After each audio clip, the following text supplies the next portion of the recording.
The snowfall had ceased by dawn, but the cold remained, seeping through the wooden walls of the cabin like a thief. Harper stared at the lifeless stove, her trembling fingers clutching matches she couldn't bring herself to strike.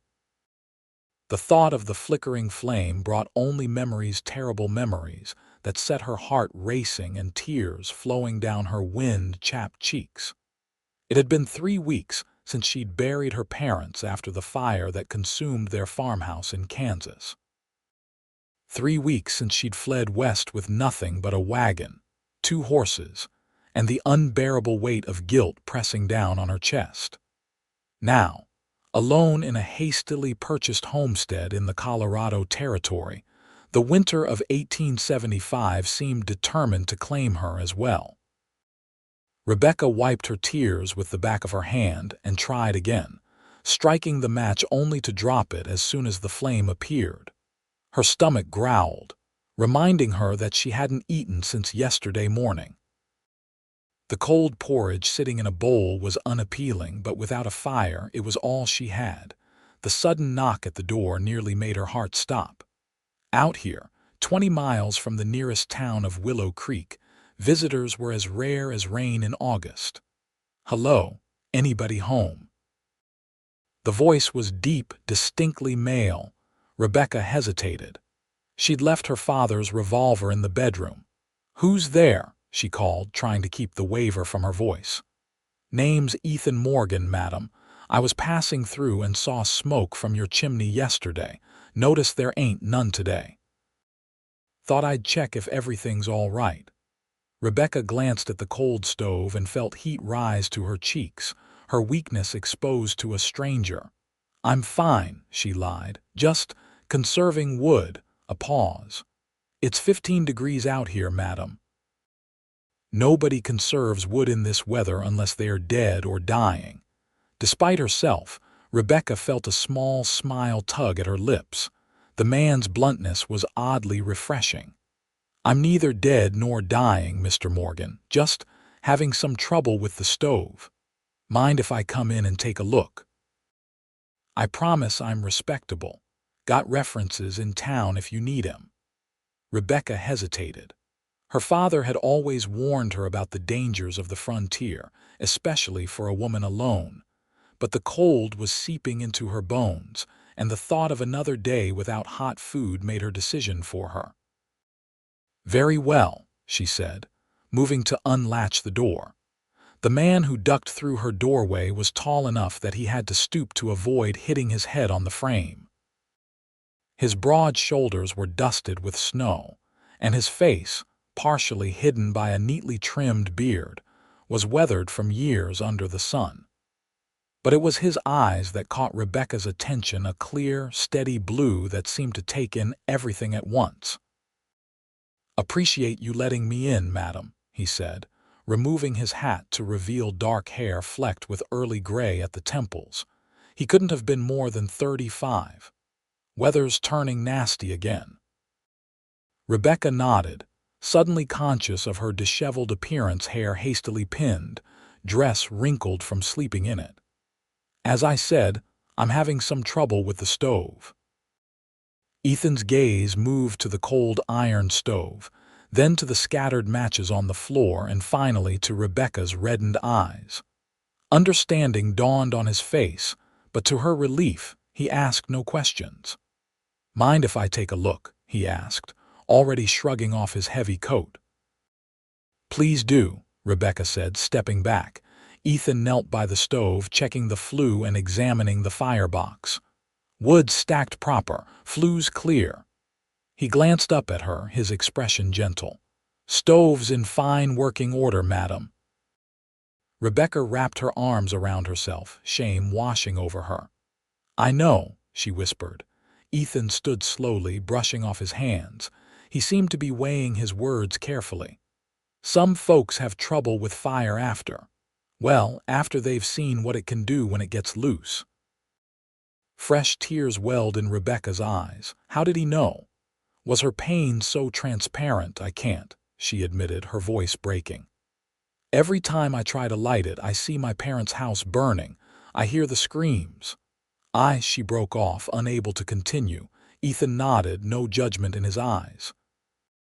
I understand more than you might think, Miss Harper. Rebecca Harper. Miss Harper. He picked up the fallen matches. How about this? I'll handle the fire today, and maybe tomorrow too if you'll allow me to check in on you. Rebecca should have refused. A proper lady would never allow a strange man to call daily. But the thought of warmth, of hot food, of not having to face the flames alone, was too tempting. I would appreciate that, Mr. Morgan, she said quietly. He nodded, a small smile appearing beneath his beard. Then let's get you warmed up. With efficient movements, Ethan arranged kindling in the stove. Rebecca turned away as he struck the match, flinching at the whoosh of catching flame. All set, he said after a moment. She'll be warming up nicely in no time. Rebecca turned back to see him closing the stove door, the demon of fire safely contained behind iron. Thank you, she said, meaning it more deeply than she could express. Ethan stood, dusting off his hands. Got any coffee, Miss Harper? Riding in this cold works up a powerful thirst. Rebecca felt herself relax slightly. This strange cowboy with his gentle manner had brought warmth back into her home in more ways than one.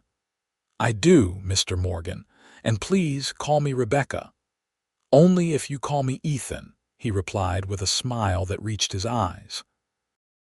As she moved to prepare the coffee, Rebecca felt something she hadn't experienced in weeks, a tiny spark of hope, carefully shielded from the cold winds of grief.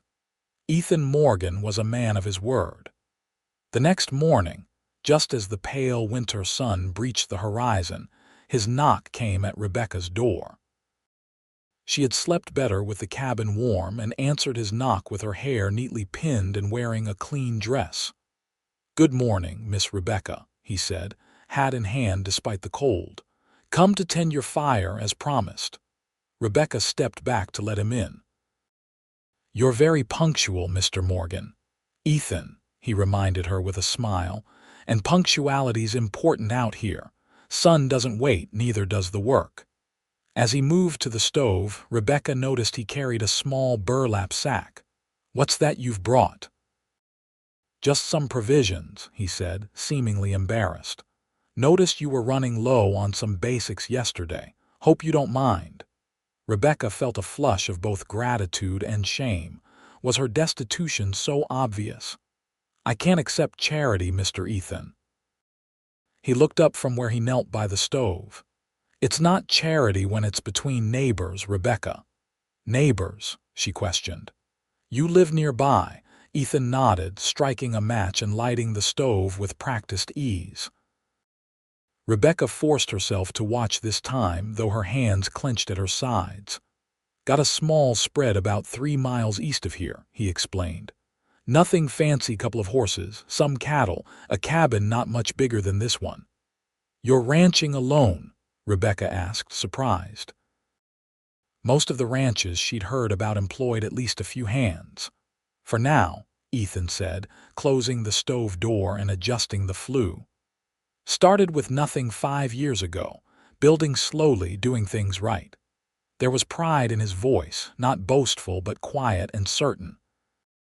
Rebecca found herself curious about this self-sufficient cowboy who appeared when she needed help most.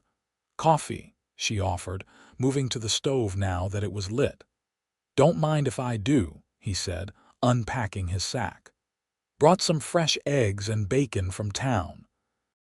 Thought maybe you might like a proper breakfast. Rebecca's stomach growled embarrassingly at the mention of bacon. That's very kind of you, she said, but I insist on repaying you. Ethan waved her off. No need, though I wouldn't say no to sharing that breakfast if you're offering. Rebecca found herself smiling. I am, though I warn you my cooking skills are limited. Out here, hot food is good food, Ethan replied, handing her the eggs. Don't need fancy cooking to satisfy a hungry belly. As Rebecca prepared breakfast, Ethan moved around the small cabin, assessing it with a practiced eye. Roof looks sound, he commented. Previous owner didn't do half bad with the construction, but your north wall could use some chinking before the next big freeze. Chinking? Rebecca asked, turning from the stove. Filling the gaps between the logs, Ethan explained. Keeps the wind and cold out. I could help you with that if you'd like. Rebecca paused, spatula in hand. Why are you being so kind to me, Ethan? You don't even know me. Ethan leaned against the doorframe, considering her question seriously. Out here, people help each other. It's not kindness so much as necessity. Winter in these parts kills the proud and the lonely alike. His blunt honesty was refreshing. And which are you? She asked. Proud or lonely? A smile crinkled the corners of his eyes. Bit of both, I reckon. Same as most folks. They ate breakfast in companionable silence, the bacon and eggs disappearing quickly. Rebecca couldn't remember when food had tasted so good, though whether it was the quality or the company that improved it, she couldn't say. What brought you out here alone, Rebecca? Ethan finally asked, pushing his empty plate away. If you don't mind my asking. Rebecca stared into her coffee cup. I needed distance from what happened back home. Kansas by your accent, Ethan observed. Rebecca nodded, surprised. How did you know? Met plenty of Kansans over the years, he said with a shrug.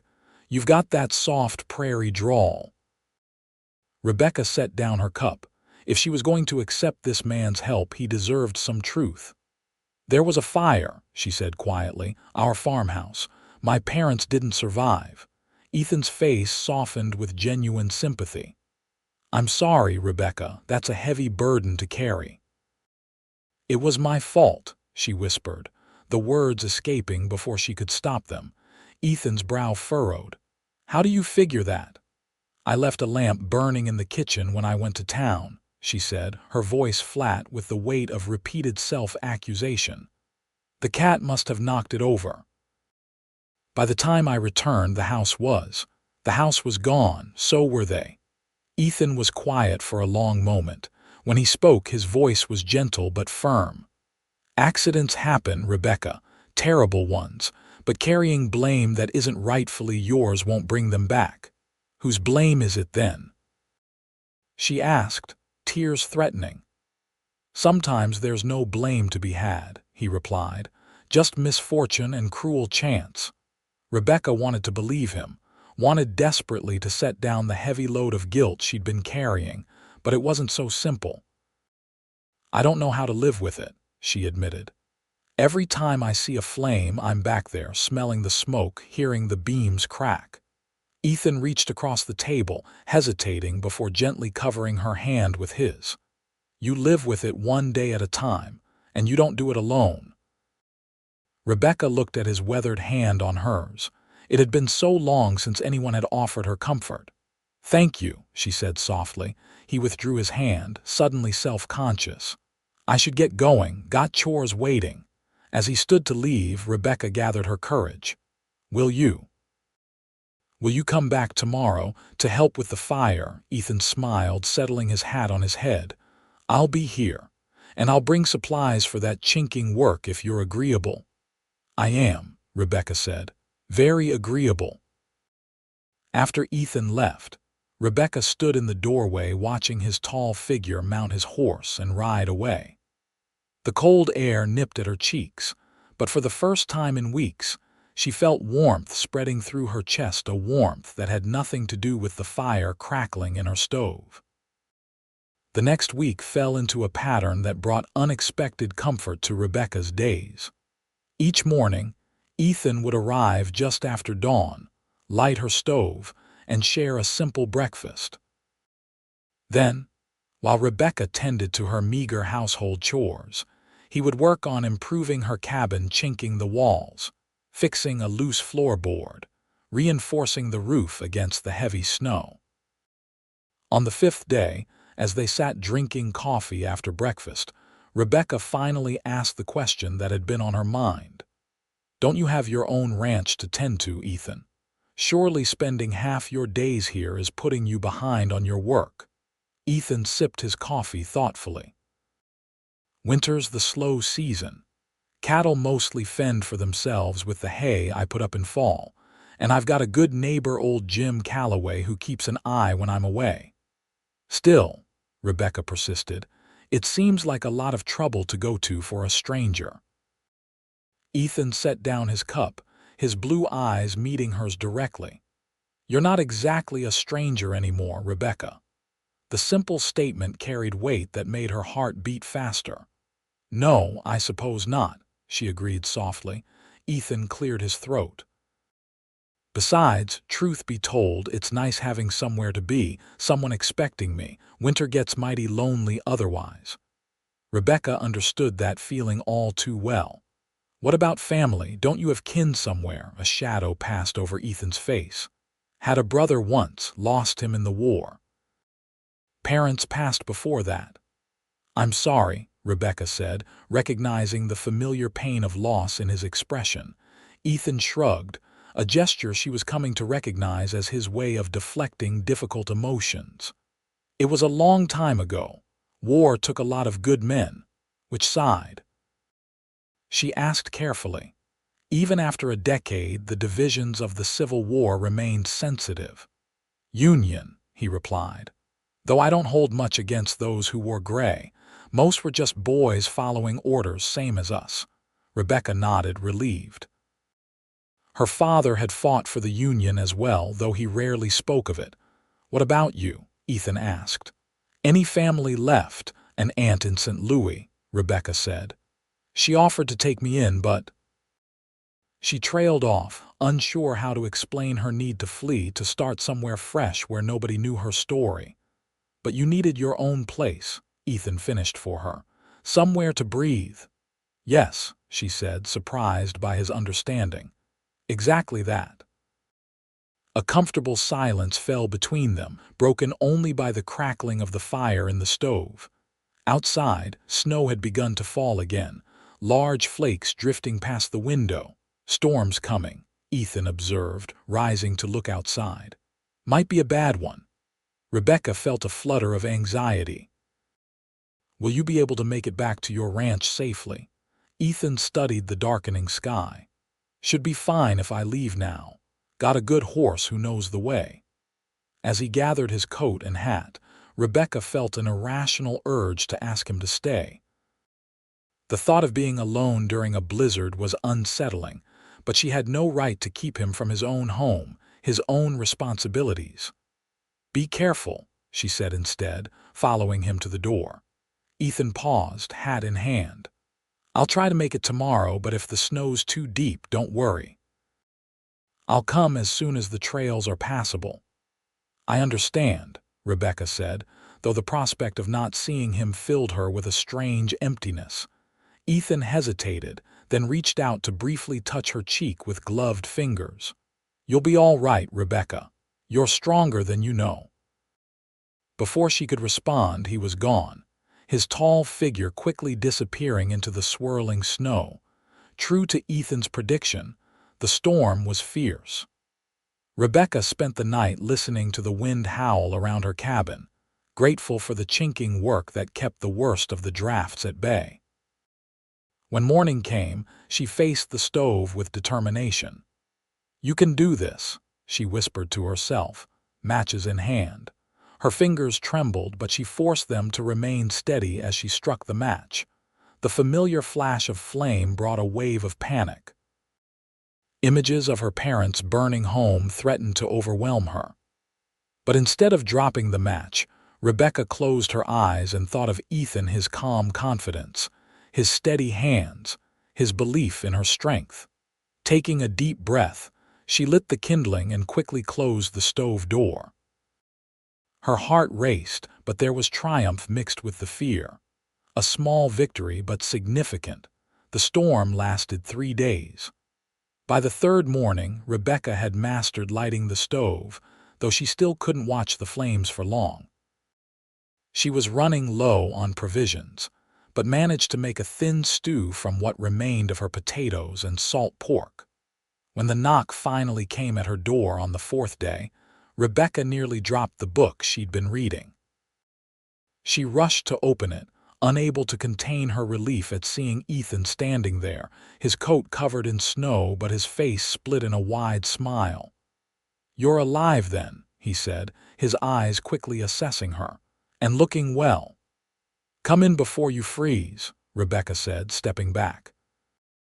"I was worried about you." Ethan stomped the snow from his boots before entering. "Lost one of my calves in the storm, but otherwise made it through fine. What about you?" "Cabin hold up all right, perfect," Rebecca said, taking his coat. "Your chinking work made all the difference." Ethan glanced at the stove, which was burning steadily. "I see you've managed the fire." Rebecca followed his gaze, a small surge of pride warming her. "I have. It's still difficult, but I'm trying to see it as just fire, not that fire." Ethan nodded, understanding in his eyes. "That's good, Rebecca, real good." He set down a sack he'd carried in. "Brought some supplies, figured you might be running low." "Thank you," Rebecca said, meaning it deeply. "I was down to potatoes and hope." Ethan chuckled. "Well, now you can have bacon with your hope and coffee." Plenty of coffee. As they fell back into their routine, Ethan building up the fire, Rebecca preparing breakfast, she realized how much she'd missed his presence. The cabin felt fuller, warmer with him in it. Over breakfast, Ethan studied her with an intensity that made her self-conscious. "What is it?" she finally asked. "Just thinking," he said, "that this isolation isn't good for you long term. Have you thought about what you'll do come spring?" Rebecca set down her fork. The truth was, she hadn't planned beyond escaping her memories. "I'm not sure," she admitted. "I have some money from selling my parents' farm. I could perhaps find work in town." "Doing what?" Ethan asked practically. Rebecca considered this. "I can read and write well, keep accounts. My father insisted I learn, even though my mother thought it unladylike." "Smart man, your father," Ethan commented. "He was," Rebecca agreed, a pang of grief hitting her freshly. "He believed women should be able to manage on their own if necessary." Ethan nodded thoughtfully. "Willow Creek's growing. They might need a school teacher come spring. Current one's expecting a baby and her husband wants her to quit." Rebecca felt a spark of interest. "Teaching. I hadn't considered that. I do love children." "You'd be good at it," Ethan said with a certainty that warmed her. "Got a natural patience about you." "How would you know?" Rebecca challenged with a small smile. "You've hardly seen me tested." Ethan grinned. "True enough. But I'm a fair judge of character, had to be in my line of work." "And what line was that?" Rebecca asked, realizing how little she knew about his past. "Before ranching, I mean." Ethan's expression grew more guarded. "Bit of everything. Rode for the Pony Express as a boy, scouted for the Army during the war, did some marshalling after." "A lawman?" Rebecca asked, surprised. "For a few years," Ethan acknowledged. "In Kansas, actually, Dodge City." Rebecca's eyes widened. Dodge had a reputation as one of the wildest cow towns in the West. "That must have been challenging." Ethan's mouth quirked in a humorless smile. "That's one word for it. Saw enough trouble there to last a lifetime. That's why I came out here, wanted peace, land of my own. Something to build, not tear down." Rebecca nodded, understanding his desire for a fresh start all too well. "And are you finding it? Peace?" Ethan looked at her, his blue eyes softening. "More and more each day," he said quietly. Something unspoken passed between them in that moment, a recognition, perhaps, of kindred spirits. Two people seeking healing, finding unexpected connection in a harsh land. The moment was broken when Ethan abruptly stood. "Nearly forgot, brought something else for you." He retrieved a small package from his coat pocket and handed it to Rebecca. She unwrapped it carefully to find a small wooden box with a sliding lid. The wood was polished to a warm glow, intricate leaf patterns carved around the edges. "It's beautiful," she breathed, running her fingers over the smooth surface. "Made it myself," Ethan said, a hint of self-consciousness in his voice. Thought you might use it for. Well, whatever ladies keep in boxes, letters or ribbons or such. Rebecca was touched beyond words. No one had given her a handmade gift since she was a child. Thank you, Ethan. I'll treasure it. He ducked his head, clearly uncomfortable with her gratitude. It's nothing fancy, just something to do during the long evenings. You carve often? She asked, still admiring the delicate work. When I can. Helps me think. He gestured to the box. Open it. There's something inside. Rebecca slid open the lid to reveal a set of long matches nestled in a small compartment. Oh, she said softly, understanding the significance. Thought you might keep them handy, Ethan explained. For the stove, so you don't have to use those short ones that burn your fingers. It was such a thoughtful gesture, acknowledging her fear without making her feel weak for it. This means more to me than I can say, Rebecca told him, closing the box carefully. Ethan cleared his throat, suddenly all business. Weather's supposed to hold for a few days. I was thinking I could help you build a proper woodshed tomorrow. That pile on your porch won't last the winter. Rebecca recognized his deflection but allowed it. I'd appreciate that very much, she said. Though I don't want to keep you from your own work. My work will wait, Ethan said simply. As he prepared to leave, Rebecca found herself reluctant to see him go. Would you stay for supper tonight as a thank you for the box and everything else? Ethan looked surprised by the invitation, then pleased. I'd like that. Could even bring one of my chickens if you're of a mind for roast fowl. That sounds wonderful, Rebecca said, smiling. Then I'll return at sunset, Ethan promised, settling his hat on his head. As Rebecca watched him ride away, she clutched the carved box to her chest, a strange, almost forgotten feeling blossoming inside her happiness, tentative but real. For the first time since the fire, she found herself looking forward to tomorrow. The winter days began to pass more quickly as Rebecca fell into a rhythm with Ethan's daily visits. Each morning he would arrive, they would share breakfast, and then work together on improving her homestead. Ethan built a sturdy woodshed, reinforced her barn, and helped her clear paths through the deep snow. Rebecca, for her part, grew more confident with the stove. She could now light it herself each morning, though she still preferred when Ethan was there. Her cooking improved too, as Ethan brought more varied provisions from his own stores. Their evening suppers became a cherished ritual. Sometimes, Ethan would bring fresh game rabbit or grouse and teach Rebecca how to prepare it.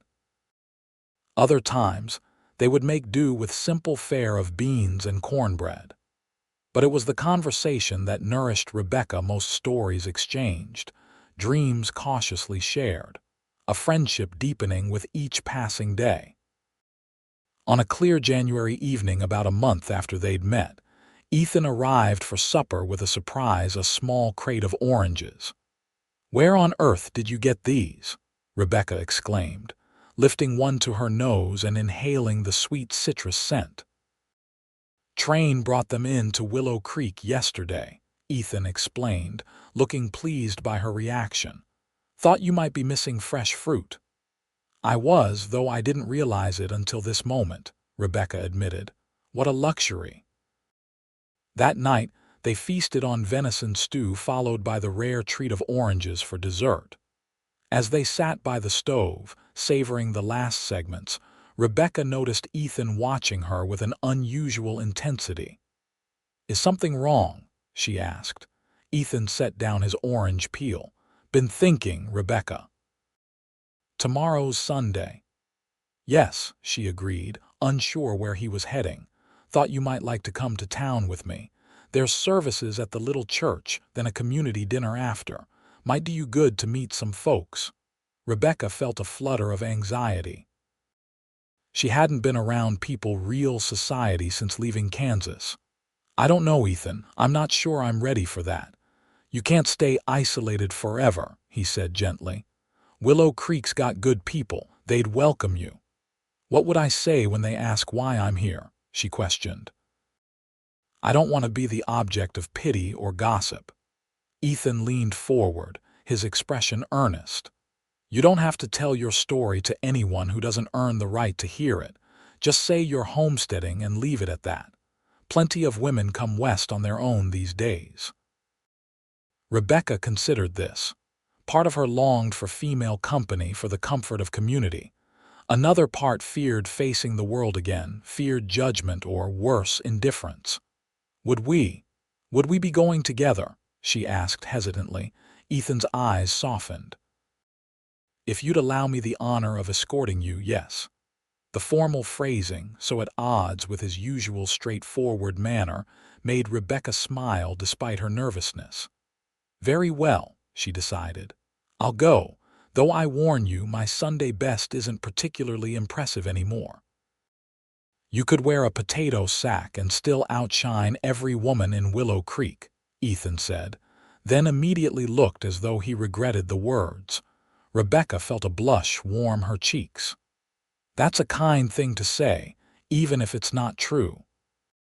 I don't say things I don't mean, Ethan replied gruffly, standing to take his leave. I'll come by at 9 tomorrow. It's an hour's ride to town. After he'd gone, Rebecca stood at the window for a long time, watching the stars appear in the clear winter sky. Ethan's compliment had unsettled her in ways she wasn't ready to examine. She'd come west to escape, to heal, not to feel the stirrings of attraction for a man she barely knew. And yet, she couldn't deny that something was growing between them, something that went beyond mere friendship or the practical alliance of frontier neighbors. The next morning dawned bright and cold. Rebecca rose early, nervous energy propelling her through her morning routine. She heated water to wash her hair, then pinned it carefully in a style she hadn't attempted since leaving Kansas.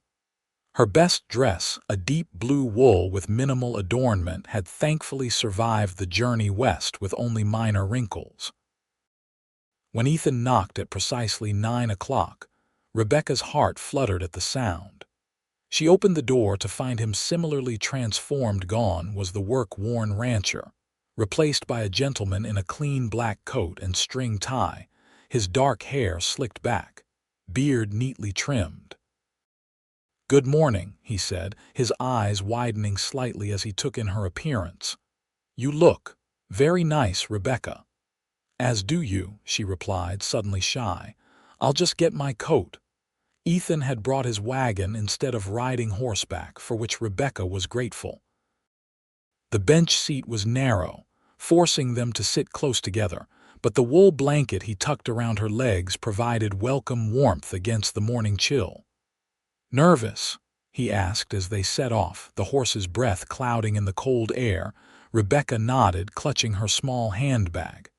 "A little. It's been some time since I've been in proper society." Ethan chuckled. "If you're expecting proper society in Willow Creek, I should warn you now, it's a mining town that's trying hard to be respectable, but it's still rough around the edges." "Even so," Rebecca said. "It will be strange to be among people again." Ethan glanced at her, his expression kind. "You'll be fine, and I'll be right beside you the whole time." The simple promise eased her anxiety considerably. As they traveled, Rebecca found herself relaxing enough to enjoy the journey. The landscape was beautiful in its winter dress, snow-covered peaks in the distance, pine forests dark against the white ground, the occasional deer bounding away at their approach. "It's magnificent country," she remarked, taking in a particularly stunning vista. "That it is," Ethan agreed. "First time I saw these mountains, I knew I'd found home." "How long have you been here?" "Going on 5 years now," Ethan replied. "Came west after my marshalling days, worked as a ranch hand for a couple years saving up, then bought my own place." "You've accomplished a lot in a short time," Rebecca observed. Ethan shrugged. "Still a lot to do. Ranch isn't what I'd call prosperous yet, but it's getting there." "What made you choose ranching?" she asked, curious about the path that had led this former lawman to the quiet life he now led. Ethan was quiet for a moment, his eyes on the road. "After the war and then Dodge, I'd seen too much of the worst in men, wanted to build something instead of just enforcing the law or fighting, something that would last." The simple honesty of his answer touched Rebecca deeply. "I understand that desire," she said softly. Ethan looked at her then, a smile crinkling the corners of his eyes. "Figured you might." Willow Creek appeared on the horizon just as the church bells began to ring. It was larger than Rebecca had expected, perhaps 30 buildings stretched along a wide main street, with smaller cabins dotting the hillsides around it. The church was a simple white painted structure with a modest steeple, clearly one of the newer buildings in town. As Ethan helped her down from the wagon, Rebecca smoothed her dress nervously. Already she could feel curious eyes upon them. "Ethan Morgan," a female voice called. "Is that you cleaned up like a proper gentleman?" A stout woman in her 50s approached, her round face beaming with good humor. Beside her walked a tall, distinguished-looking man with a silver beard. "Morning, Mrs. Calloway," Ethan greeted her with genuine warmth. "Mr. Calloway, may I present Miss Rebecca Harper? She's homesteading the old Peterson place." "My stars, a new neighbor, Mrs." Calloway exclaimed, taking Rebecca's hands in her own. "I'm Martha Calloway, dear, and this is my husband, James. We're just down the way from Ethan's place." "Pleased to meet you," Rebecca said, relieved by the woman's friendly manner. "All on your own out there, are you?" Martha asked, her expression concerned. "She's managing just fine," Ethan interjected before Rebecca could answer. "Got a good head on her shoulders." James Calloway gave Ethan a knowing look that made Rebecca wonder what the older man was thinking. "Well, you're most welcome to Willow Creek, Miss Harper. Any friend of Ethan's is a friend of ours." As they made their way into the church, Rebecca found herself introduced to what seemed like the entire population of Willow Creek. There was the mayor and his wife, the storekeeper, the blacksmith and his large family, several ranch families from the surrounding area, and a contingent of respectable-looking miners. Most notable was the warm welcome she received from everyone. Unlike the rigid social hierarchies she'd known in Kansas, Willow Creek seemed to operate on a simpler principle. Newcomers were valuable, and therefore welcomed without excessive questioning. The service itself was simple but heartfelt, led by a young circuit preacher who clearly made this monthly visit to several remote communities.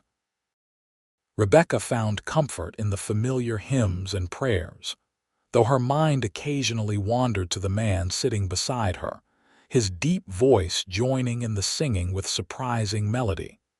After the service came the community dinner, held in the town hall adjacent to the church. Long tables groaned under the weight of dishes brought by the townspeople: roasted meats, vegetables preserved from fall harvests, fresh baked breads, and a variety of pies and cakes. "Miss Harper, come sit with us," Martha Calloway called, patting a spot at her table. Rebecca glanced at Ethan, who nodded encouragingly. "Go ahead. I'll join you after I speak with the sheriff about that stray cattle matter." Somewhat reluctantly, Rebecca made her way to Martha's table, where she was promptly introduced to several other women from surrounding homesteads. "So, Miss Harper," began a thin woman with sharp features whom Martha had introduced as Mrs. Whitaker, "what brings a young woman like yourself out to these parts all alone? Family troubles, was it?" Rebecca stiffened at the direct question. "I simply wished for a fresh start," she replied evenly. Mrs. Whitaker hummed, clearly dissatisfied with this answer. "And how do you know our Mr. Morgan? Seems mighty interested in your welfare, bringing you to church and all." "Abigail," Martha scolded gently, "don't pester the girl with questions. She's barely had a chance to taste her food." I'm just making conversation, Mrs. Whittaker defended herself. It's not every day Ethan Morgan shows up with a pretty young woman on his arm. Rebecca felt her cheeks warm. Mr. Morgan has been a kind neighbor, nothing more, she said, though even to her own ears the words sounded hollow. Well, neighbor or not, it's the first time he's brought anyone to Sunday service, Mrs. Whittaker persisted, and him all cleaned up like that. Abigail, that's quite enough, Martha said more firmly. Miss Harper, please excuse Mrs. Whittaker. She means well, but her curiosity often outpaces her manners. Rebecca managed a smile. It's quite all right. I understand that new arrivals must provoke interest in a small community. Speaking of new arrivals, said a younger woman whom Rebecca remembered was the current schoolteacher, I hear you might be interested in teaching come spring. Ethan mentioned it to my husband. Rebecca was surprised that Ethan had already made inquiries on her behalf. I have some experience with children, though I've never formally taught, she admitted. But yes, I would be interested in learning more. Oh, wonderful, the young woman exclaimed. I've been so worried about who would take over. Most of the girls here marry too young to consider teaching, and the town council is reluctant to hire a man for the younger children. Nothing settled yet, Mary, came Ethan's voice as he appeared behind Rebecca's chair. Just thought I'd mention the possibility to John since Rebecca has the education for it. Well, I think it's a splendid idea, Martha declared. We need more educated women in these parts. Help civilize the men. She gave her husband a fond look that suggested the teasing was an old joke between them. The conversation moved on to town matters, giving Rebecca a chance to observe the dynamics of the community she might soon join. It was clear that Martha Calloway was a matriarch of sorts, respected by all. Mrs. Whittaker, despite her sharp tongue, seemed to be tolerated with good humor. The younger women deferred to the older ones, but not with the rigid formality Rebecca had known back east. As the dinner wound down, Ethan leaned close to whisper, ready to head back soon. Storm clouds coming in from the west. Rebecca nodded, both relieved and somewhat disappointed that their outing was ending. She had enjoyed the company more than she expected, particularly Martha's motherly warmth. As they said their goodbyes, Martha pressed a cloth-wrapped package into Rebecca's hands. Some sourdough starter, dear. Makes the best bread you've ever tasted. And you must come for tea next week. Ethan knows the way to our place. Thank you, Mrs. Calloway. I'd like that very much, Rebecca replied, touched by the invitation. The ride home was quieter than the journey in, both of them tired from the social exertion. The sky had indeed darkened, with heavy clouds gathering over the mountains. What did you think? Ethan finally asked as they crested the hill that led to Rebecca's homestead. They're good people, Rebecca said thoughtfully. Different from what I'm used to, but real, honest. Ethan nodded, pleased. Folks out here don't have much time for pretense. Life's too hard for that nonsense. Mrs. Whittaker seemed quite interested in our association, Rebecca ventured, curious about his reaction. Ethan snorted. Abigail Whittaker would gossip about a fence post if it leaned the wrong way. Pay her no mind. She did mention it was unusual for you to bring someone to church, Rebecca persisted. Ethan was quiet for a moment, his eyes on the road. I suppose it is, he finally acknowledged. Never had much reason to before. The simple statement hung in the air between them, laden with unspoken meaning. Rebecca's heart beat faster as she considered its implications. As they pulled up to her cabin, the first snowflakes began to fall. Ethan quickly unhitched the horses and led them into Rebecca's small barn while she hurried inside to light the stove. By the time he joined her, stamping snow from his boots, the wind had picked up considerably. This one's coming in fast, he observed, looking out the window at the thickening snow. Might be best if I waited out a bit before heading home. Rebecca nodded, ignoring the flutter in her stomach at the prospect of his extended company. Of course. Would you like some coffee? Or I could make tea. Coffee would be welcome, Ethan said, removing his Sunday coat and hanging it by the door. As Rebecca busied herself with the preparations, she was acutely aware of Ethan moving about her small cabin, adding wood to the stove, checking that the windows were secure against the rising wind. There was something deeply intimate about his comfort in her space, his careful attention to her comfort and safety. When she handed him the steaming mug of coffee, their fingers brushed momentarily. Rebecca felt a jolt at the contact, a warmth that had nothing to do with the hot liquid. "Thank you," Ethan said, his voice lower than usual, "for coming to town today, for giving those folks a chance." "I should be thanking you," Rebecca replied, "for encouraging me to go, for everything you've done since we met." Ethan took a sip of his coffee, his blue eyes watching her over the rim of the cup. "Been thinking about that day a lot, how close I came to just riding past your place." "Why didn't you?" Rebecca asked, genuinely curious. "Something told me to stop," he said simply. "Best decision I've made in a long while." Rebecca's breath caught at the undisguised emotion in his voice. "Ethan." The wind howled suddenly, rattling the windows with unexpected force, both of them startled, the moment broken. "That's getting serious," Ethan said, moving to the window. "I should check on the horses again." When he returned from the barn, his coat was covered with snow. "It's a full blizzard now," he reported. "Trail to my place will be impassable until it lets up." Rebecca realized what this meant. "You'll have to stay the night." Ethan nodded, looking uncomfortable. "I can sleep in the barn with the horses. It's sheltered enough." "Don't be ridiculous," Rebecca said firmly. "It's freezing out there. You'll sleep here by the stove." She hesitated.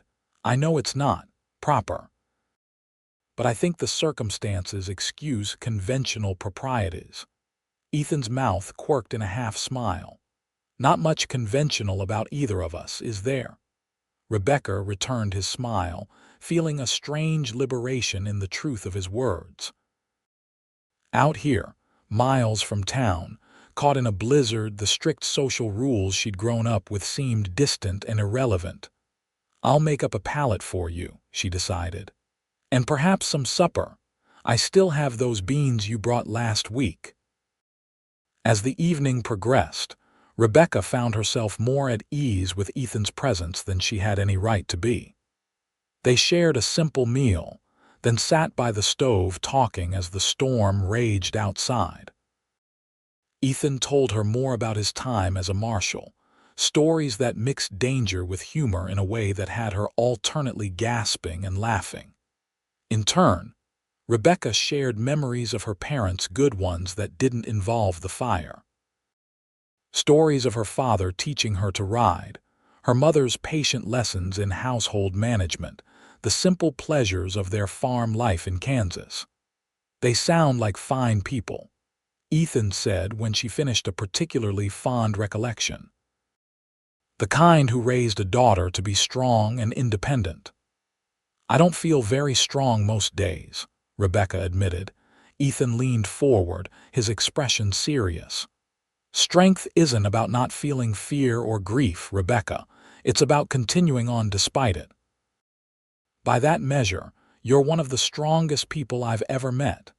His words touched her deeply. "Thank you for saying that." "Just speaking truth," Ethan replied with a shrug. As the hour grew late, Rebecca reluctantly rose to prepare his sleeping place.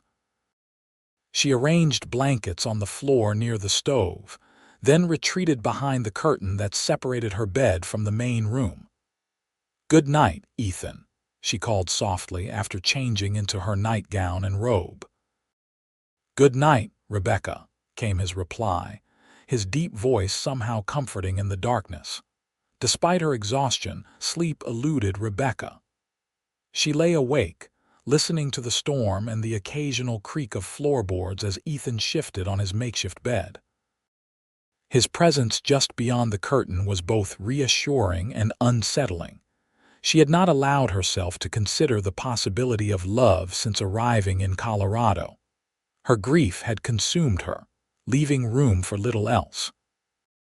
But now, with Ethan's steady presence in her life, she found herself contemplating a future she had not dared imagine. The realization both thrilled and terrified her. It was too soon, surely. Too soon after her loss, too soon after meeting him. And yet the heart followed no timetable but its own. When Rebecca finally drifted to sleep, it was with thoughts of Ethan's blue eyes and the gentle way he said her name. The blizzard lasted 2 days, keeping Ethan at Rebecca's homestead far longer than either had anticipated. What might have been an awkward confinement instead became a time of deepening connection. They established a routine, quickly Ethan tending to the animals and keeping the wood box filled, Rebecca preparing meals and maintaining the cabin. In the long hours between necessary chores, they talked, played cards, and read aloud from Rebecca's small collection of books. Ethan proved to be an attentive listener, and, somewhat to Rebecca's surprise, well-read despite his frontier upbringing. "My mother was a schoolteacher before she married," he explained when Rebecca commented on his knowledge of literature. "Insisted my brother and I learn our letters properly. Said education was the only thing a man couldn't lose to bad luck or thieves." "A wise woman," Rebecca observed. "She was," Ethan agreed. "Would have liked you, I think. She had no patience for pretense either." By the time the storm finally subsided, leaving the landscape transformed under feet of snow, a subtle shift had occurred in their relationship. The boundaries of mere friendship had blurred, replaced by something deeper neither was quite ready to name. When Ethan finally departed for his own ranch, the parting was difficult for both of them. "I'll be back tomorrow," he promised, lingering at the door. "Need to check my place, make sure everything's still standing, but I won't be long." "Your ranch needs you more than I do," Rebecca said, though it cost her to say it. "Don't neglect your livelihood on my account." Ethan's gaze was steady. "You're not an obligation, Rebecca, you never have been." The declaration hung between them, simple but profound. Rebecca could only nod, afraid to trust her voice. After he'd gone, the cabin seemed unnaturally quiet, as if something essential had departed with him. Rebecca moved through her tasks mechanically, her mind elsewhere. By evening, she found herself standing by the window, scanning the trail for any sign of his return, though she knew it was too soon. The following days established a new pattern. Ethan would come in the mornings, sometimes staying only long enough to help with heavy chores before returning to his own work, other times remaining through supper and into the evening. Though he no longer stayed overnight, his presence filled Rebecca's days in a way that made his absences increasingly difficult. January gave way to February, bringing slightly longer days and occasional thaws that hinted at the distant promise of spring. Rebecca's visits to town became more frequent, particularly her afternoons with Martha Calloway, who had taken on the role of unofficial mentor in frontier living. Under Martha's tutelage, Rebecca learned to make soap, preserve meat, and bake bread with the sourdough starter she'd been given. More importantly, she gained a confidante who offered wisdom without judgment. "You and Ethan seem to be growing close," Martha observed one afternoon as they worked on mending at her comfortable kitchen table. Rebecca felt her cheeks warm. "He's been very kind to me." "Kindness is only part of what I see between you two," Martha said with gentle directness. "That man looks at you like you're the sunrise after a long night." "Martha," Rebecca protested, though secretly pleased. "Oh, don't Martha me," the older woman chuckled. I've known Ethan Morgan for 5 years, and I've never seen him give a woman a second glance until you came along. He's a good man, Rebecca. One of the best. I know he is, Rebecca said softly, but I'm not sure I'm ready for what might be developing between us.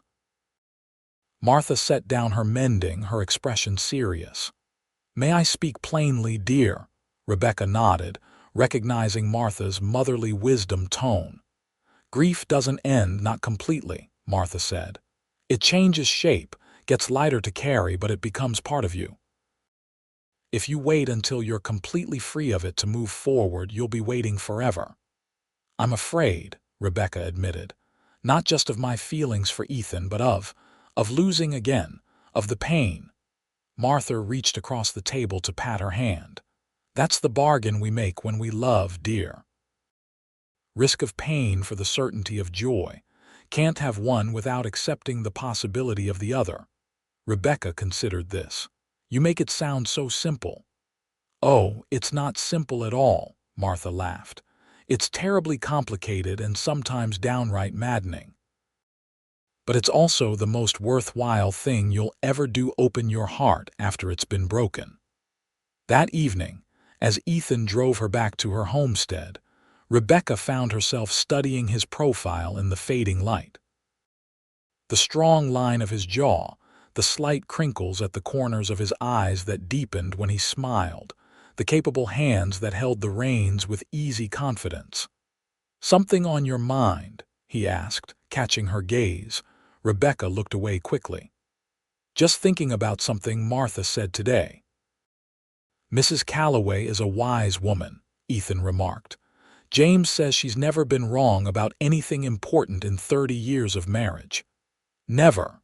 Rebecca asked with a smile.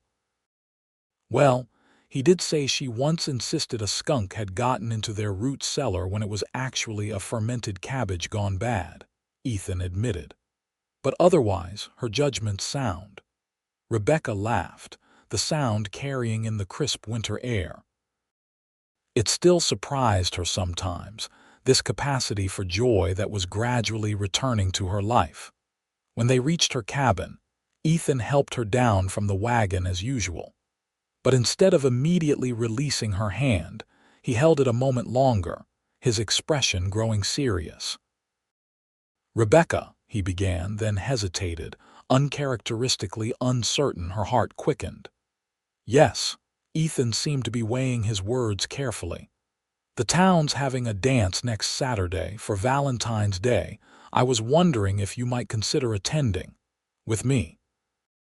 The simple invitation carried unmistakable significance. This wasn't a neighborly escort to church, but a formal courtship gesture.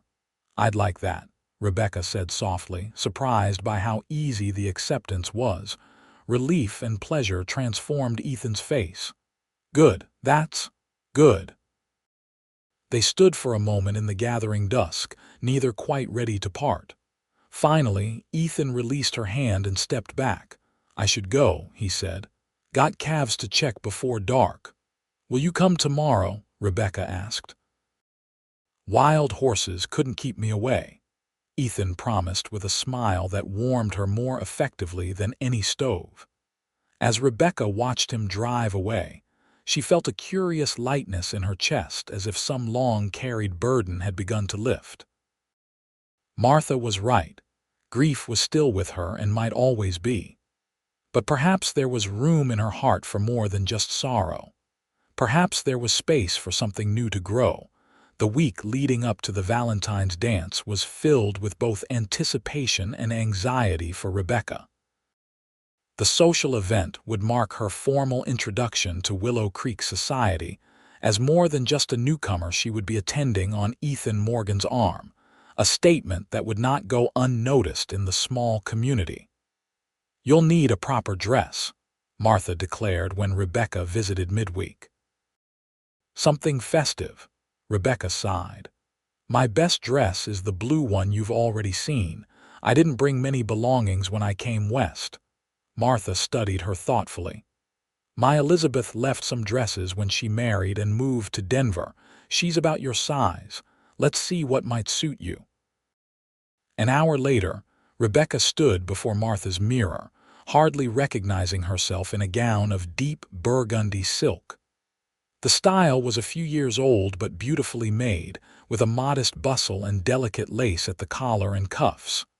"Oh my," Martha breathed. "That color brings out the gold in your eyes. Ethan won't know what hit him." Rebecca turned, watching the rich fabric catch the light. "It's beautiful, Martha, but I couldn't possibly—" "Nonsense," Martha interrupted. "Elizabeth would be delighted to know her dress was being put to good use. Consider it a gift, dear." When Rebecca tried to protest further, Martha held up a hand.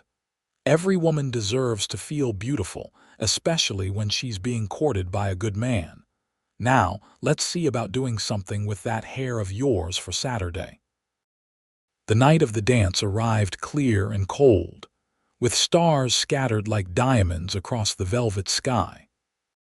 Rebecca had spent the day in careful preparation, washing and styling her hair into an elegant arrangement of curls, pressing the burgundy dress to perfection, even applying a touch of rose water that Martha had given her. When Ethan's knock came precisely at 6, Rebecca's hands trembled slightly as she opened the door. The look on his face made her momentary nervousness worthwhile. Ethan stood speechless, his eyes widening as he took in her appearance. He was handsomely dressed himself in a black suit that fit his broad shoulders perfectly, with a crisp white shirt and string tie. "Rebecca," he finally said, his voice hushed with admiration, "you look beautiful doesn't seem adequate." She felt a blush warm her cheeks. "Thank you. You're quite handsome yourself." Ethan offered his arm with a formality that somehow didn't feel stiff. "Shall we, Miss Harper?" The ride to town was filled with a charged awareness that hadn't been present before. Their conversation was light talk of the weather, of town gossip Martha had shared, but beneath it ran a current of anticipation, of possibility. The town hall had been transformed for the occasion. Paper hearts and streamers decorated the walls, oil lamps cast a warm glow over the proceedings, and tables laden with food and punch lined one wall. At the far end, a small band of local musicians, 2 fiddlers, a guitar player, and an accordion provided lively music. Their entrance caused a brief lull in the conversation before the buzz resumed, now clearly centered on the newest couple to arrive. Rebecca felt the eyes upon them but found, somewhat to her surprise, that she didn't mind. There was a pride in being escorted by Ethan, in being the woman he had chosen to court. "Miss Harper, Mr. Morgan," Martha called, beckoning them over to where she stood with her husband and several other couples. "Don't you both look splendid?" The introductions and small talk that followed helped ease Rebecca's initial tension.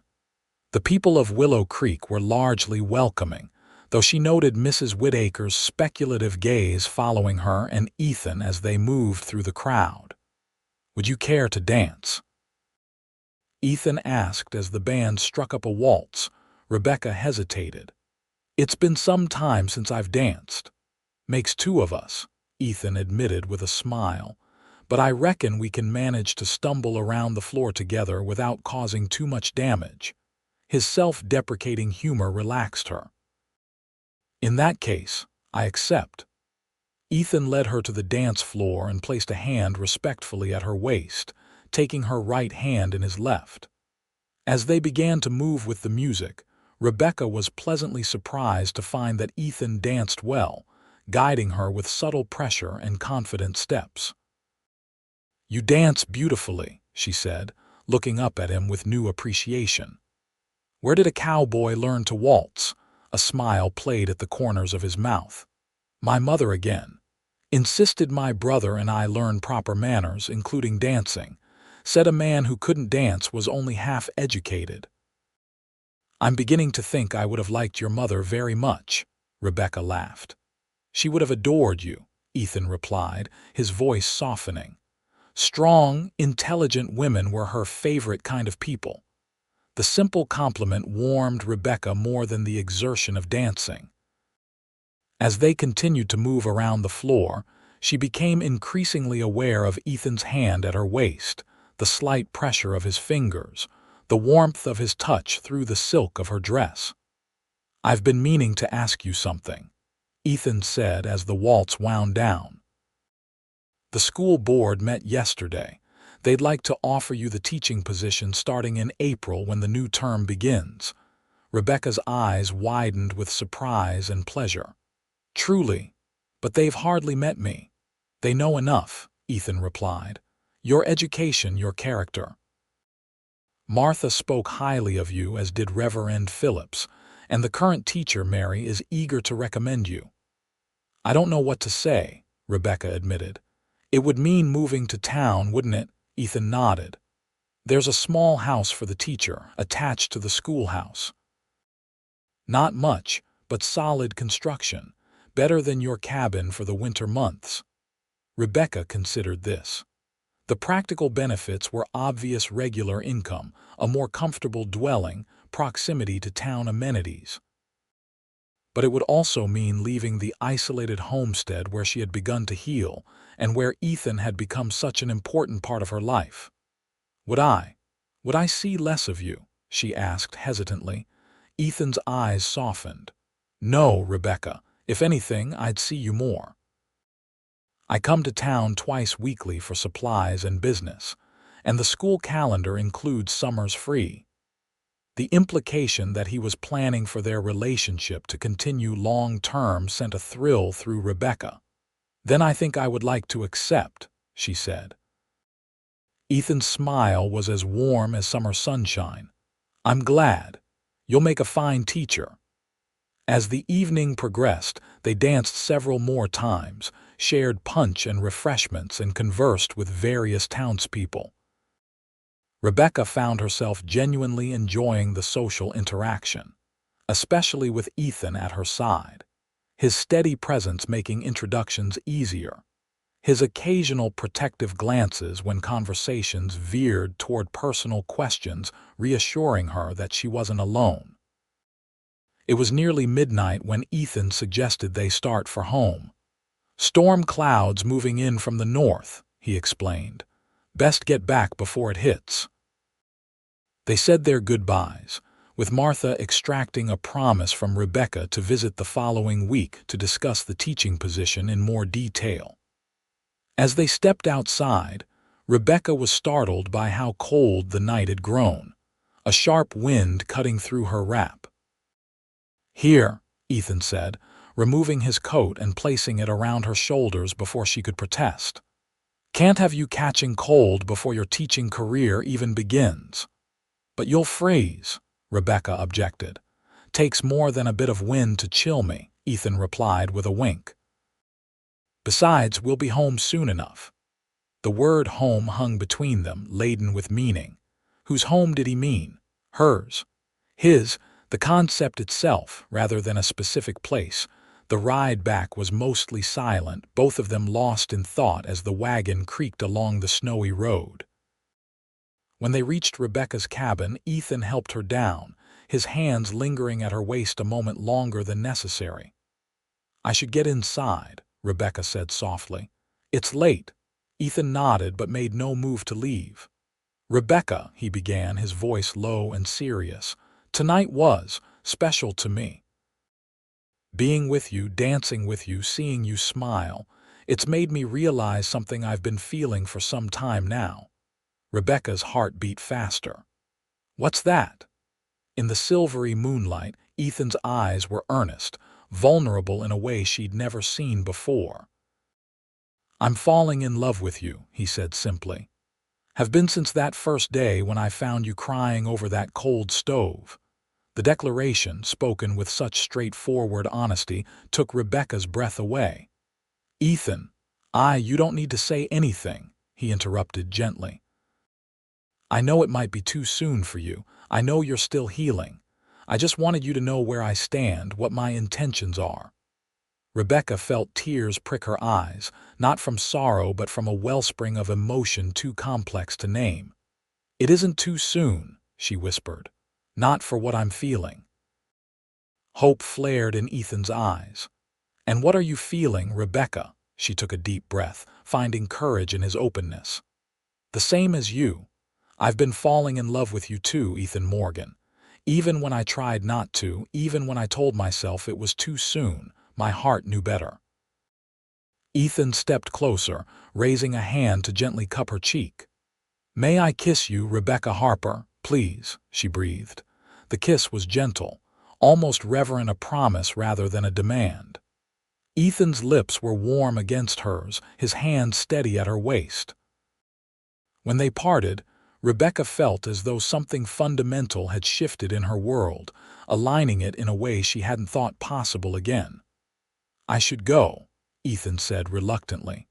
Much as I'd like to stay. Rebecca nodded, understanding the propriety he was maintaining for her sake. Will you come tomorrow? First thing, he promised. Need to make sure you can light that stove without me now. Rebecca smiled, realizing with surprise that her fear of fire had receded to a manageable wariness. I think I can manage now, but I'd still prefer your company. Ethan brushed a strand of hair from her face, his touch tender. Then you shall have it. Good night, Rebecca. Good night, Ethan, she replied, reluctantly stepping back. As she watched him drive away, Rebecca touched her fingers to her lips, still feeling the warmth of his kiss. For the first time since the fire that had taken her parents, she felt truly alive again, not just surviving, but looking forward to the future with hope and anticipation. Inside her cabin, she moved to the stove and lit it without hesitation, watching the flames catch and grow with only a small twinge of remembered fear. Fire could destroy, yes, but it also brought warmth, comfort, and life in the harsh winter landscape. Like love, Rebecca thought as she prepared for bed, dangerous in its power but essential for survival, and worth every risk. The weeks following the Valentine's dance passed in a haze of happiness for Rebecca. Her relationship with Ethan blossomed into a formal courtship, recognized and largely approved by the community of Willow Creek. He continued his daily visits to her homestead, though now they were punctuated with tender kisses and growing plans for a shared future. In early March, Rebecca began preparations for her move to town. The school board had officially offered her the position, with classes to begin the first week of April. Martha Calloway proved an invaluable guide, helping Rebecca plan lessons and understand what would be expected of her as Willow Creek's teacher. Most of the children are eager to learn, Martha explained as they sorted through the previous teacher's materials in the small schoolhouse. Though the older boys can be a handful when spring fever hits. How many students will I have? Rebecca asked, somewhat daunted by the prospect of teaching multiple grades simultaneously. About 20 in total, ranging from 6 to 14, Martha replied. Some only come when farm work allows, especially during planting and harvest. The mining families are more consistent with attendance. As they worked, Rebecca couldn't help noticing the attached teacher's residence, a modest two-room structure that nevertheless represented a significant upgrade from her drafty cabin. There was a proper cookstove, glass windows instead of oiled paper, and actual wooden floors rather than packed dirt. It's quite comfortable, Martha assured her, noting her interest. The town takes pride in providing well for its teacher. It's lovely, Rebecca agreed, though I'll miss my homestead in some ways. Martha gave her a knowing look. I suspect you'll miss your daily visits from a certain rancher more than the cabin itself. Rebecca blushed. Perhaps. Have you two discussed your future? Martha asked gently. Ethan's intentions seemed clear to everyone with eyes. We've talked some, Rebecca admitted, but it's still early.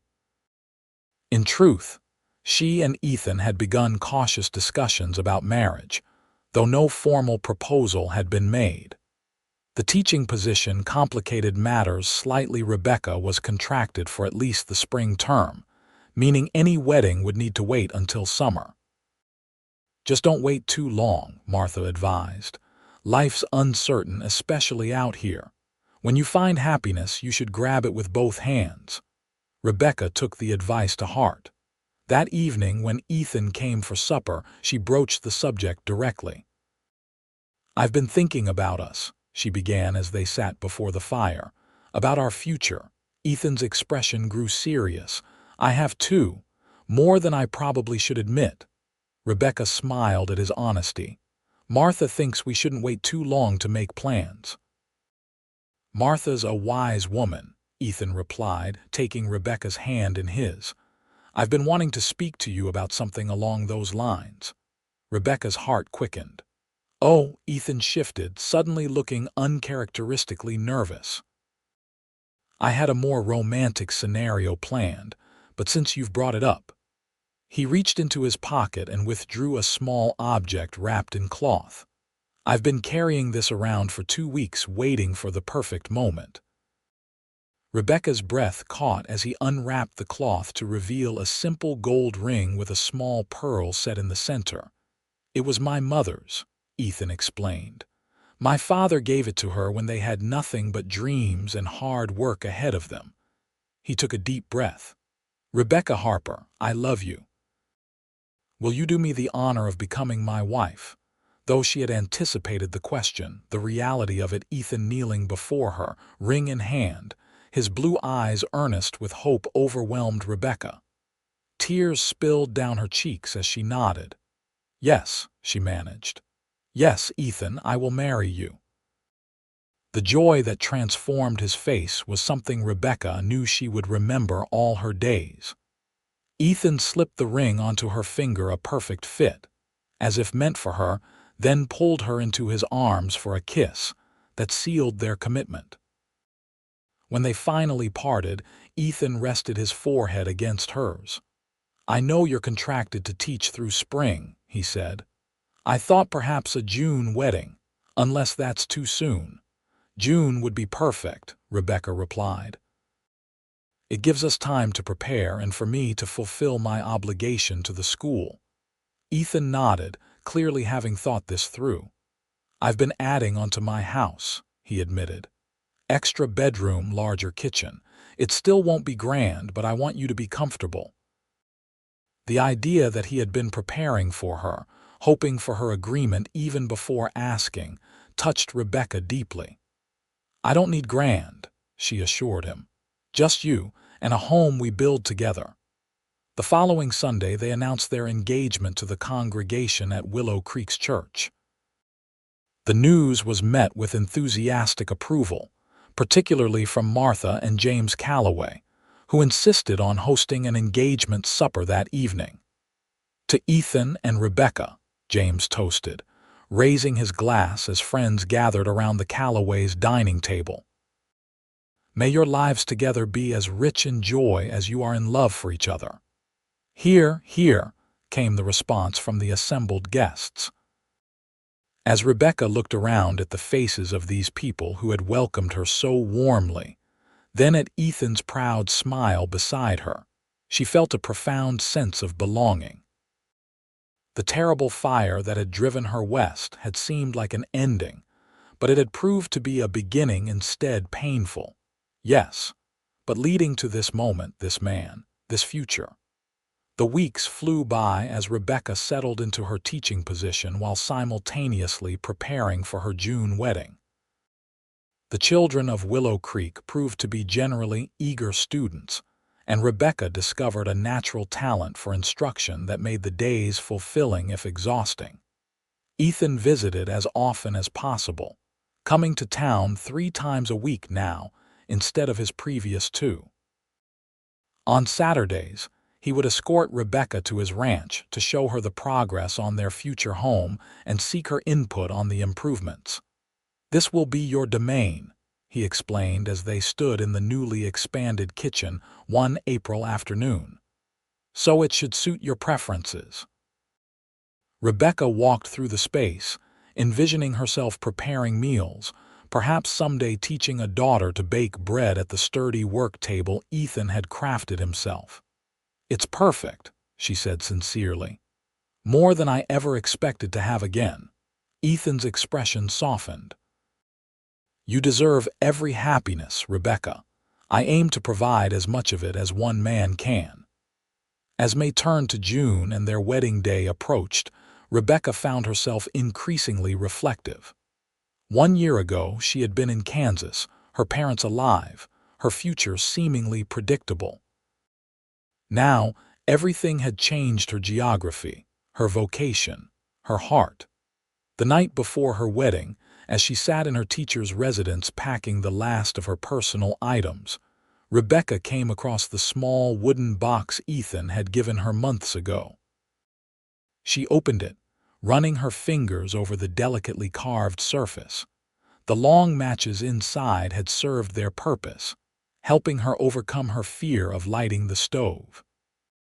But the box itself had become a treasured keepsake, a tangible reminder of Ethan's thoughtful nature and the beginning of their journey together.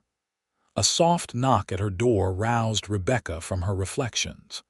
She opened it to find Martha Calloway standing there with a package in her arms. "I know it's bad luck for the groom to see the bride before the wedding," Martha said, "but I don't think there's any prohibition against surrogate mothers checking in." Rebecca smiled at the older woman's self-designation. Over the past months, Martha had indeed become a mother figure to her, offering guidance, wisdom, and affection that filled some of the void left by her own mother's passing. "Come in, please," Rebecca said, stepping back. "I was just finishing my packing." Martha entered, setting her package on the table. "A small gift for tomorrow," she explained. "Elizabeth's veil. She wore it at her wedding and I wore it at mine. Thought you might like to continue the tradition." Rebecca unwrapped the delicate lace with reverent hands. "Oh, Martha, it's beautiful. I would be honored to wear it." Martha nodded, clearly pleased. "James and I consider you family now, Rebecca, especially since you'll be marrying the man who's been like a son to us these past years." The words touched Rebecca deeply. "Thank you for welcoming me so completely, for helping me find my place here." "You did that yourself, dear," Martha said firmly. "All we did was recognize a kindred spirit when we saw one." She glanced around the nearly emptied room. "Excited for tomorrow?" "Yes," Rebecca said without hesitation. "And a little nervous, but mostly at peace, as if this is exactly where I'm meant to be." Martha nodded in understanding. "That's how it feels when you're on the right path. Sleep well, dear. Tomorrow begins the rest of your life." After Martha left, Rebecca carefully laid out her wedding dress, a new creation of ivory silk that she and Martha had sewn together over the past month. Beside it, she placed the veil and her mother's cameo brooch, the one possession she'd managed to save from the fire. As she prepared for bed, Rebecca found herself filled with gratitude rather than grief. Her parents would have approved of Ethan, she knew. They would have been happy to see her building a new life, finding love again after tragedy. For the first time since their deaths, Rebecca felt she could honor their memory not through continued mourning, but by embracing the future they would have wanted for her, one filled with love, purpose, and eventually, God willing, a family of her own.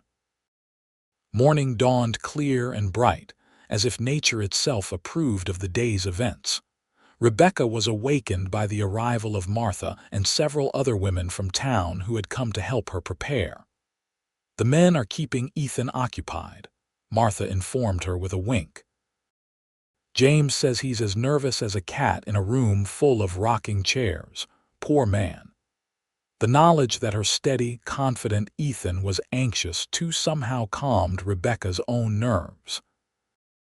As the women helped her dress, arranged her hair, and placed the veil atop her carefully pinned curls, she felt a growing sense of rightness, of anticipation without fear. The small church was filled to capacity when Rebecca arrived.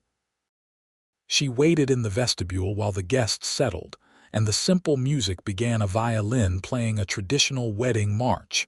James Calloway, who had offered to escort her down the aisle in her father's stead, smiled at her with fatherly pride. "Ready, my dear." Rebecca nodded, her hands steady on her small bouquet of wildflowers. More than ready. The doors opened, and Rebecca caught her first glimpse of Ethan standing at the altar, his tall figure straight and proud in his new suit. When he turned and saw her, the naked emotion that transformed his face, love, wonder, gratitude, brought tears to Rebecca's eyes. Each step down the aisle felt like coming home. When James placed her hand in Ethan's, the warmth of his grip anchored her, as it had from the very beginning. "Dearly beloved," began the minister, "we are gathered here today to join this man and this woman in holy matrimony." The service was simple and traditional, with vows exchanged in clear, steady voices. When Ethan slipped the gold band onto her finger to join her mother's engagement ring, Rebecca felt the circle of their commitment complete. "I now pronounce you man and wife," declared the minister. "What God has joined together, let no man put asunder. You may kiss your bride." Ethan's kiss was tender yet possessive, a promise of both protection and passion. When they turned to face their friends as Mr. and Mrs. Morgan, the applause that filled the small church seemed to echo the joy in Rebecca's heart. The celebration that followed at the town hall was joyous and prolonged, with food, dancing, and well wishes from the entire community. As the afternoon waned, Ethan finally led Rebecca to his wagon for the journey to their home now. Rebecca reminded herself with a thrill of happiness. "Happy, Mrs. Morgan?" Ethan asked as they drove away from town, her hand securely in his. "Completely, Mr. Morgan," Rebecca replied, leaning against his strong shoulder. The ranch house welcomed them with windows gleaming in the late afternoon sun. Ethan insisted on carrying Rebecca over the threshold, a gesture that made her laugh with delight. Inside, Rebecca gasped in surprise. While she had visited regularly during the renovations, Ethan had clearly been saving some final touches. Fresh curtains hung at the windows, a vase of wildflowers graced the table, and a new quilt, obviously Martha's handiwork, adorned the bed in the main bedroom. "Welcome home," Ethan said softly, setting her down but keeping his arms around her waist. "It's wonderful," Rebecca whispered, turning in his embrace to face him. "Perfect." As the sun began to set, casting golden light through the windows, Ethan built a fire in their hearth. Rebecca watched him, remembering that first day when he had said, "I'll handle the fire today." So much had changed since then, both around her and within her. Later, as they lay together in the quiet darkness, Rebecca's head resting on Ethan's chest, she felt a profound sense of completion. The journey from that grief-stricken woman who couldn't light a stove without crying to this, a teacher, a wife, a woman with hope for the future, seemed both impossibly long and surprisingly short. "What are you thinking about?" Ethan asked, his fingers gently stroking her hair. "About how much can change in less than a year," Rebecca replied. "How life can bring you exactly what you need, even when you don't know what that is." Ethan's arms tightened around her. "I needed you," he said simply. "Didn't know it until I found you, but I did." "And I needed you," Rebecca acknowledged, "to help me find my strength again, to remind me that after fire, new growth is possible." Ethan kissed her forehead, a gesture of tenderness that spoke volumes. "Sleep now, wife. Tomorrow is the first day of our life together." Rebecca closed her eyes, secure in his embrace. The past would always be part of her, the losses and the pain.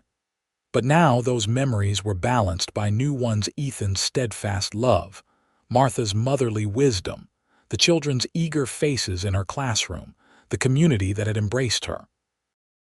As sleep claimed her, Rebecca's last thought was of gratitude for the man beside her, for the life ahead, and for the unexpected journey that had brought her home.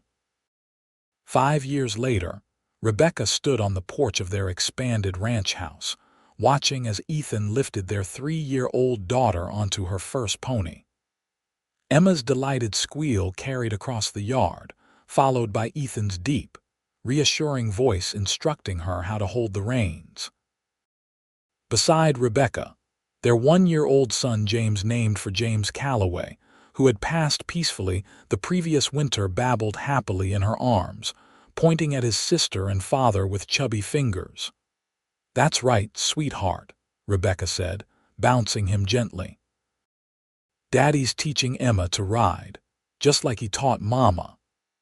The ranch had prospered under Ethan's careful management. What had begun as a small operation was now a respectable spread with a herd of prime cattle, several excellent horses, and fields that produced abundant hay. Rebecca had continued teaching until Emma's birth, then reluctantly resigned her position to focus on their growing family. "Look, Mama," Emma called as Ethan led the pony in a small circle. "I'm riding." "I see you, darling," Rebecca called back. "You're doing wonderfully." Pride swelled in her chest as she watched her fearless daughter, so like Ethan in her quiet confidence, yet with Rebecca's golden eyes and curious nature. James, though still too young to show distinct personality traits, already had his father's steady gaze and calm temperament. As the lesson concluded, Ethan lifted Emma from the pony and set her down, ruffling her dark curls affectionately. Together they walked back toward the house, Emma skipping at her father's side, her small hand engulfed in his.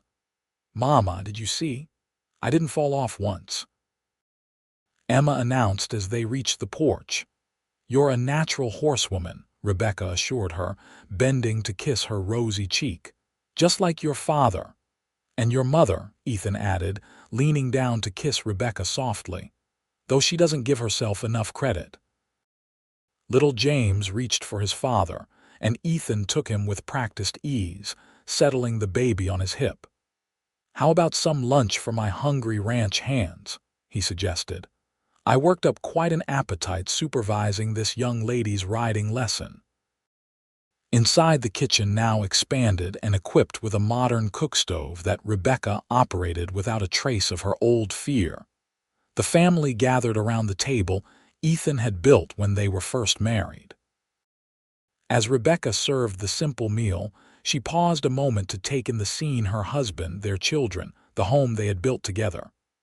"What is it, love?" Ethan asked, noticing her momentary stillness.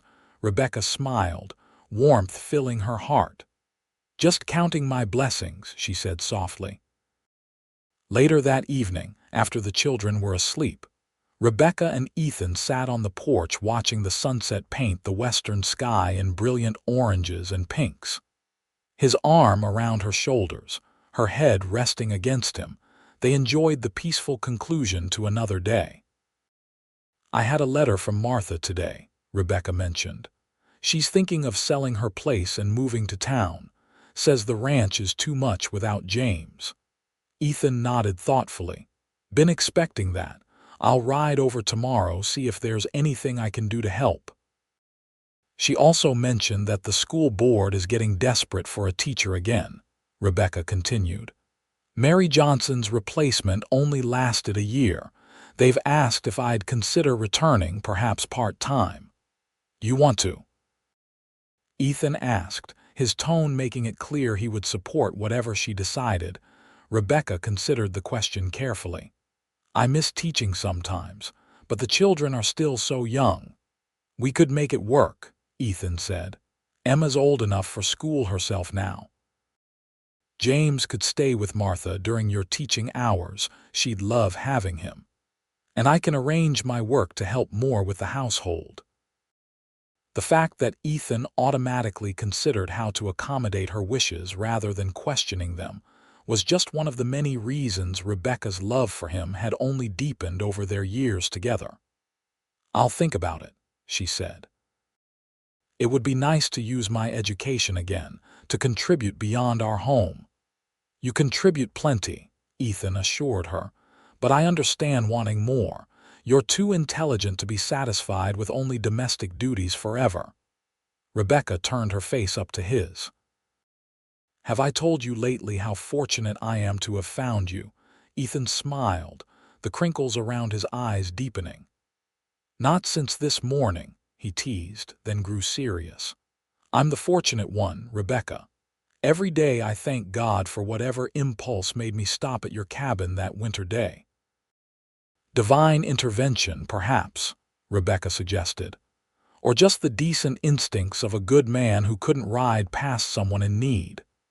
Either way, best decision I ever made, Ethan said, pulling her closer. As darkness fell around them, Rebecca thought about the journey that had brought them here, from grief to healing, from loneliness to family, from a cold stove to a warm hearth around which their lives had centered. Remember that wooden box you made me? She asked suddenly. For the long matches. Ethan nodded. Still use it every day, don't you?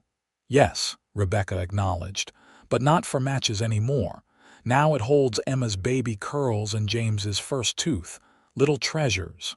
Seems appropriate, Ethan observed. That box was the first gift I ever gave you. Not the first, Rebecca corrected softly. The first was when you said, I'll handle the fire today. You gave me time to heal, space to find my strength again. Ethan's arms tightened around her. And look at you now, strongest woman I know. Rebecca smiled, content in the knowledge that they had built something precious together, a love that warmed without burning, that illuminated without consuming. A steady flame, carefully tended, that would light their way forward through whatever life might bring. Come inside, she said, rising and offering her hand. It's getting cool, and tomorrow comes early. Hand in hand, they walked into the home they had created, closing the door on the darkness outside and stepping into the light they continued to kindle together.